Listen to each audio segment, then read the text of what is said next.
नमस्कार. मी डॉक्टर भूषण शानभग. आपण ऐकत आहोत एक होता परमेश्वर. आता मागच्या भागापर्यंत आपण बघितलं की पुलकेशीने स्वतःचं राज्य मजबूत करण्याच्या दृष्टीनं कशी तयारी सुरू केली.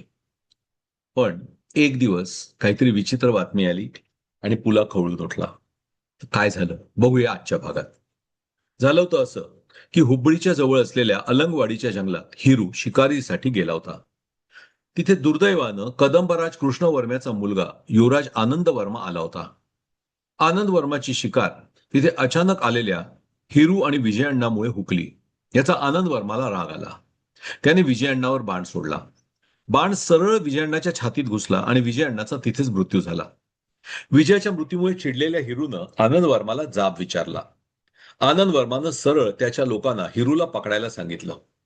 हिरूच्या 100 सैनिकांची आनंद वर्माच्या 700-800 लोकांनी कत्तल केली. हिरूला पकडून फरफटत नेलं आणि बनवासीला नेऊन तिथे सुळावर चढवलं. कृष्णवर्म्यानं त्याला अडवण्याचा कसलाही प्रयत्न केला नाही. इतक्यावर आनंद वर्मा थांबला नाही. 6 हात लांबीचा अणकुचीदार लाकडी सूळ हिरूच्या जांघेतून घुसून तोंडातून बाहेर आला होता. तो तसाच हिरूचा सुळावर लावलेला देह त्यानं वातापीला पाठवून दिला. रणरागा हे बघून हादरला.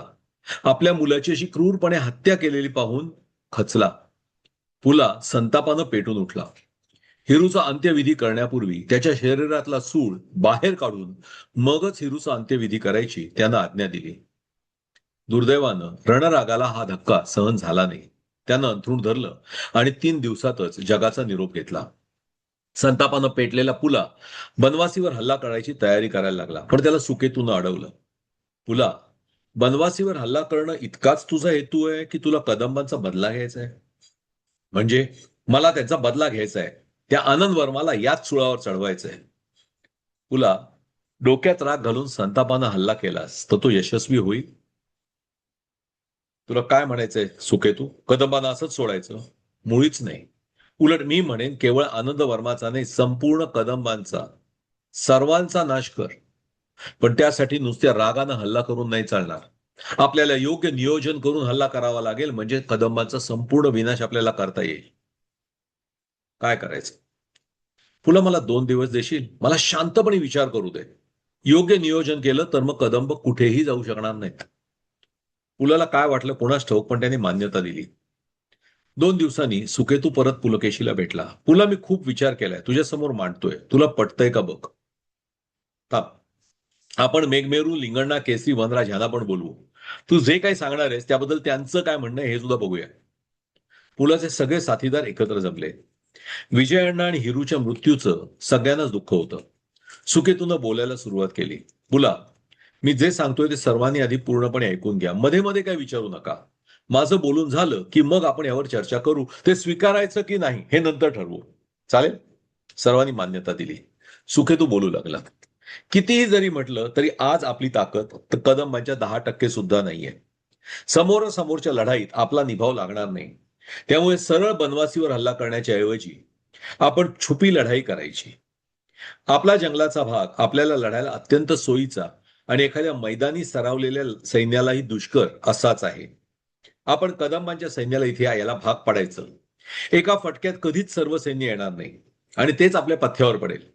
तुकड्या तुकड्यात सैन्य येत राहील. त्याचा लपून छपून आपल्याला समाचार घ्यायचा आहे. आलेला सैनिक परत जाणार नाही हे आपण बघूच. आणि एकदा कदंबांचं सैन्य दुबळं झालं की मग आपण बनवासीवर हल्ला चढवू.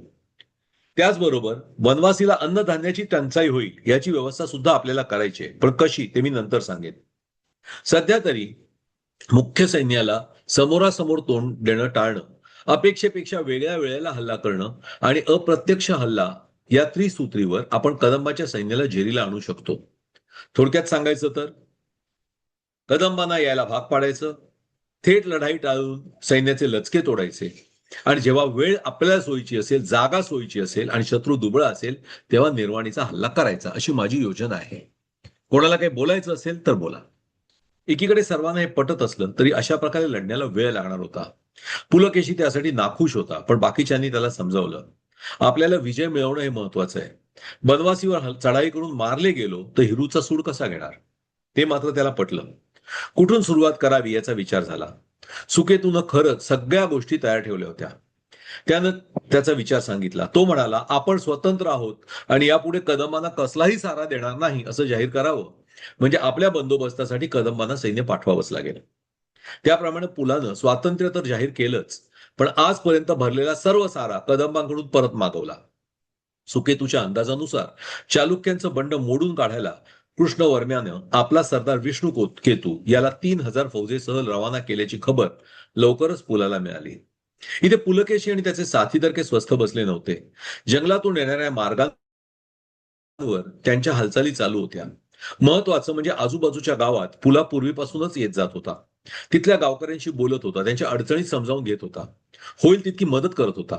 या सगळ्याचा इष्ट परिणाम दिसू लागला. सगळे गावकरी पुलाच्या बाजूने उभे राहिले. विष्णुकेतू जसं यायला निघाला तशी त्याच्याबद्दल सर्व खबरा मिळवायची गरज पुलाला वाटू लागली आणि त्याच वेळी आपलं हेर खातं आणखी सक्षम करायला पाहिजे याची त्याला जाणीव झाली. मग त्याला आठवण झाली मल्लाप्पाची. मल्लाप्पा हा एक सोंगाड्या, म्हणाल ते सोंग घेऊन लोकांची करमणूक करणारा. जरी तो पुलाच्या चांगला माहितीचा असला तरी तो शरीरानं मुळात दुबळा असल्यामुळे सैन्यात सामील नव्हता. पुलानं मल्लप्पाला बोलावणं पाठवलं. पुला मल्लप्पाला सांगितलं, मला विष्णू केतूच्या सर्व खबरा मिळायला हवेत. त्या दृष्टीने तू काय मदत करू शकशील? मल्लप्पा म्हणाला, धनी, खबरा तर मी नक्कीच मिळवू शकेन, तुमच्यापर्यंत आणूही शकेन. या सगळ्यात वेळ खूप जाईल. त्यामुळे खबरा काढणारा आणि खबरा पोहोचवणारा ही दोन वेगळी माणसं असली तर जास्त चांगलं. ठीक आहे, पुलानं विचार केला. तुझ्या विश्वासातला कोणी आहे का? दोघं आहेत, यल्ला आणि सोनू. तसे नात्यानं दोघे माझे मावस भाऊच लागतात. आम्ही तिघे मिळून खबरा काढून तुमच्यापर्यंत आणून पोहोचवायचं काम करू शकतो. ठीक आहे. पुलानं ताबडतोब तिघांची नेमणूक करून टाकली. या तिघांपैकी मल्लाप्पा आणि यल्लाप्पा हे दोघं विष्णू केतूच्या सैन्याच्या आसपास राहून बातम्या मिळवणार होते आणि सोनू त्यांनी मिळवलेल्या खबरा आणून पुलकेशीपर्यंत पोहोचवणार होता. मल्लाप्पा आणि यल्लाप्पा कसे खबरा मिळवतायत हे पुलाला माहित नव्हतं. ते वेगवेगळी सोंग घेऊन माहिती काढत असणार एवढंच त्याला माहित होतं. सोनू मधून मधून येऊन खबर पोचवायचा आणि परत जायचा. पण एकदा हे आक्रमण परतवलं की आपलं हेर खातं आपण वाढवायला हवं हे पुलाला कळलं होतं. बनवासीहून बदामीला येणाऱ्या रस्त्याच्या मध्ये जंगल होतं. जंगलातून 3 प्रमुख रस्ते होते. या तीनही रस्त्यांवरून विष्णू केतू येऊ शकणार नाही याची खात्री पुलाला करून घ्यायची होती. सुकेतू म्हणाला, पुला, हे सैन्य येऊ शकणार नाही हे आपल्याला नकोय. उलट हे सैन्य आपल्याला हवं त्या मार्गाने यायला हवं. म्हणजे? पुलानं विचारलं. सुकेतू म्हणाला, पुला, हे येणारं सैन्य घोडदळ आणि पायदळ या 2 स्वरूपात आहे. उत्तरेकडचा रस्ता जरी जवळचा असला तरी खूप खाच खळगे आणि दगड गोटे असलेला आहे. तिथून घोडदळ येऊ शकणार नाही. या उलट दक्षिणेकडचा रस्ता लांबचा असला तरी तो यायला सोपा आहे. त्याच्यावर घोडे धावडवता येऊ शकतात. त्यामुळे आपण जर विष्णू केतूला त्याच्या सैन्याचे 2 वेगवेगळे भाग वेगवेगळ्या रस्त्यानं आणायला भाग पाडू शकलो तर आपल्याला त्यांचा वेगवेगळ्या पद्धतीनं समाचार घेता येईल. पुलाला ते पटलं. जसा विष्णुकेतू जवळ आला तशी पुलाची त्याला तोंड द्यायची तयारी वेगानं सुरू झाली. उत्तरेकडचा रस्ता जनतेसाठी बंद केला गेला. त्याच्या दोन्ही बाजूला पहारे बसवले होते. रस्त्यावर काहीतरी काम चालू आहे इतकंच सगळ्यांना ठाऊक होतं. कोणी जास्त चौकशा करायला लागला तर दगड गोटे काढून खळगे भरून रस्ता नीट करणं चालू आहे हे उत्तर दिलं जात होतं. नाक खुपसायला कोणी आला तर त्याला बंदी बनवलं जात होतं. दक्षिणेकडचा मार्ग जरा जास्त दाट जंगलातून जाणारा, मधला मार्ग लोकांना सोयीचा. त्यामुळे जे काही त्या मार्गावरून जाणं येणं होतं ते मधल्या मार्गावर वळवलं गेलं. विष्णुकेतूला तोंड द्यायची तयारी जोरात सुरू झाली. हजारो आखूड पहारी बनवल्या जाऊ लागल्या, अगदी हातभर लांबीच्या. त्यांची टोकं शेवटून तीक्ष्ण बनवली जात होती. त्यातल्या निम्म्या पहारी बांबूच्या टोकावर बसवून त्याचे भाले बनवले होते, बाकीच्या तशाच ठेवल्या होत्या. मोठाले दोर वळले होते. त्याबरोबर मोठ्या विळ्याच्या आकाराच्या तलवारी सुद्धा बनवल्या जात होत्या. त्यांना बाहेरच्या बाजूला धारदार असे तीक्ष्ण दात होते. पुलाचा लोहारखाना रात्रंदिवस काम करत होता. त्यांच्या ठोकाठोकीच्या आवाजानं वातापीची झोप उडत होती. येणाऱ्या आक्रमणाचं तोंड द्यायची तयारी जोरात सुरू होती. विष्णुकेतू जंगलाच्या जवळ येऊन पोहोचला तसा पुला जास्तच सगत झाला. विष्णुकेतूनं जंगलाच्या नैऋत्येला म्हणजे दक्षिण पश्चिम दिशेला, साऊथ वेस्ट मुक्काम केला. आता त्याला जंगल ओलांडून पलीकडे जायचं होतं आणि त्याचे हेर पुलाच्या दिशेनं गेले होते. पण त्यांच्याकडून काहीही बातमी अजून आली नव्हती. शेळ्यांचा कळप घेऊन धनगराच्या वेशात विष्णुकेतूचे हेर जंगलात शिरले. जंगलातून जाणाऱ्या तिन्ही मार्गांची माहिती काढणं हे त्यांचं काम होतं. पण पुलाचं सुरक्षा खातं काही झोपा काढत नव्हतं. या सर्व धनगरांना शेळ्यांसह पकडून ठेवलं गेलं. पुलाचे साथीदार कायम तिन्ही वाटांवरून फिरत असायचे. धनगरांना सुकेतू पुढे आणलं गेलं. इतके धनगर एकाच वेळी जंगलात आलेले पाहताच ते हेर असावेत हे चाणाक्ष सुकेतून जाणलं. कोण तुम्ही, कशाला आलात, त्यानं विचारलं. आम्ही धनगरजी शेळ्या घेऊन जात असतो. कोणी शेतकरी शेतात शेळ्या बसवायला बोलवतात, तसे नेऊन बसवतो. शेळ्यांचं पण पोट भरतं, शेताला खत मिळतं, आम्हाला पण चार पैसे सुटतात. सुकेतू हसला. पूर्वी या भागात आला होतात कधी? नाही, पहिल्यांदाच आलोय. या जंगलात वाघ आहेत, जंगली कुत्री, तरस, लांडगे आहेत. शेळ्यांवर, मेंढ्यांवर सतत हल्ले चालू असतात आणि तरीही तुम्ही कळप घेऊन या भागात आलात? धनगर निरुत्तर झाले. सरकार थोडेफार पैसे सुटतात आम्हाला, एक जण चाचरत बोलला. सुके तुझ्या करड्या नजरेनं त्याला गप्प केलं. तू मला शिकवतोस? आलेल्या शेळ्या परत गेल्या नाहीत तर पैसे काय कामाचे? पण तुम्हाला शेळ्यांची किंमत कधीच नव्हती. शेळ्यांच्या बहाण्यानं इथल्या बातम्या काढायला आल्या तुम्ही, हो की नाही? खरं बोला. कोणीही बोलेना. हे पा, खरं सांगितलं तर जीवानीशी राहाल, नाही तर सगळ्यांना मारून टाकेल. बोला काय ते? कोणी कबूल होईना. सर्व हेरांना पकडून ठेवलं गेलं. पुलाला खबर पाठवली. थोड्याच वेळात पुला आला. त्याने हेरांना मारून टाकायची आज्ञा दिली, पण सुकेतून त्याला थांबवलं. पुलाला एकांतात बाजूला घेऊन गेला. पुला यांना मारून काय होईल? विष्णुकेतू दुसरे हेर पाठवेल. त्याच्याऐवजी आपण यांचा उपयोग करून घेतला तर कसा? दोन प्रकारे आपल्याला यांचा उपयोग करून घेता येईल. एक, यांच्या मार्फत चुकीच्या खबरा विष्णुकेतूकडे पाठवायच्या.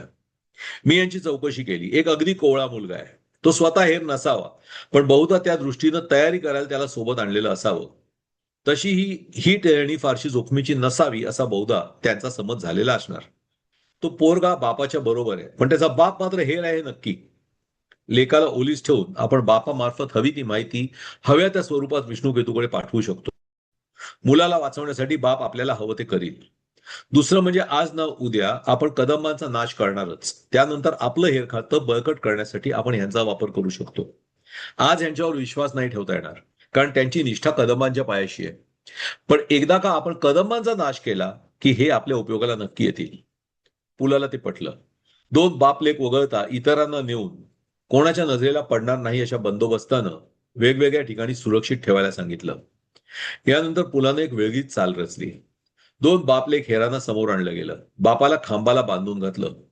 पुलाने बापासमोर मुलाला वेताचे फटके मारायला सांगितले. पहिले 5-6 फटके मुलानं कसे बसे सहन केले. पाठ वळानी भरली. त्याच्यावर मीठ आणि मिरचीचे पाणी घालायची पुलानं आज्ञा केली. मुलगा वेदनाने तळायला लागला. पुलानं आणखी फटके मारायला सांगितलं. बापाला आता हे पाहावे ना. तो नजर फिरवू लागला. पुलाने मख्ख नजरेने त्याच्याकडे पाहिलं आणि एका हत्यारबंद इसमाला बोलावलं. त्याच्या हातामध्ये वाघाची नखं असावीत अशा प्रकारचा एक पंजा होता. पुलानं आज्ञा दिली, या मुलाच्या अंगाची सालटी ओरबाडून काढ. थोडीशी सालटी उसलवटून त्यावर परत मिठाचं पाणी मारलं गेलं. मुलगा मोठमोठ्यानं ओरडू लागला. आता बापाचा धीर सुटला. माफ करा दोन्ही, माफ करा. आम्ही कदंबांच्या राज्याचे सेवक, राजाच्या आज्ञेप्रमाणे आलो. आमचं तुमच्याशी काय बी वाकडं नाही. महाराज दया करा मुलावर. याच्यावर दया करून मला काय मिळणार?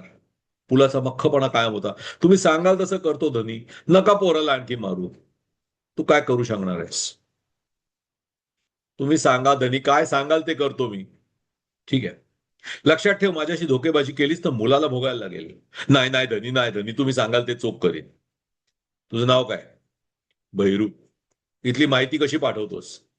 धनी, 5-6 कोस मागं चिरापल्ली गाव आहे. तिथं देवळाच्या जवळ धर्मशाळा आहे. तिथं दोघं लोक राहिलेत. आमच्यापैकी एकानं त्यांच्याकडे निरोप दिला की ते पुढे पाठवतात.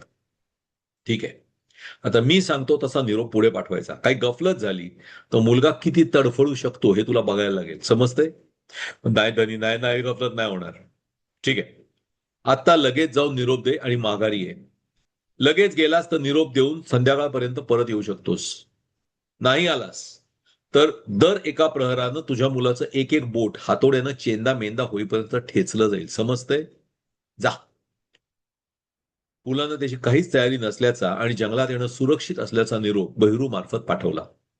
निरोप पोचवून रात्रीपर्यंत बहिरू परत आला. अपेक्षेनुसार विष्णुकेतू पुढे यायला निघाला. वातापीला पोहोचेपर्यंत आपल्याला कसलाच अडथळा होणार नाही हा त्याचा अंदाज होता. एकदा का हे जंगल पार झालं की आपल्या 3,000 फौजेला वातापी जिंकून गेला 2 दिवस सुद्धा लागणार नाहीत याची त्याला खात्री होती. जंगलाच्या जवळ येऊन विष्णुकेतून छावणी टाकली. रात्र उतरली. जेवण करून सैनिक झोपले. छावणीच्या बाजूने असलेले पहारेकरी वगळता सर्व छावणी निद्राधीन झाली. अचानक पूर्वेच्या बाजूला गलबला झाला. पुढे काय झालं बघूया पुढच्या भागात. पाहत राहा, ऐकत राहा. एक होता परमेश्वर. धन्यवाद.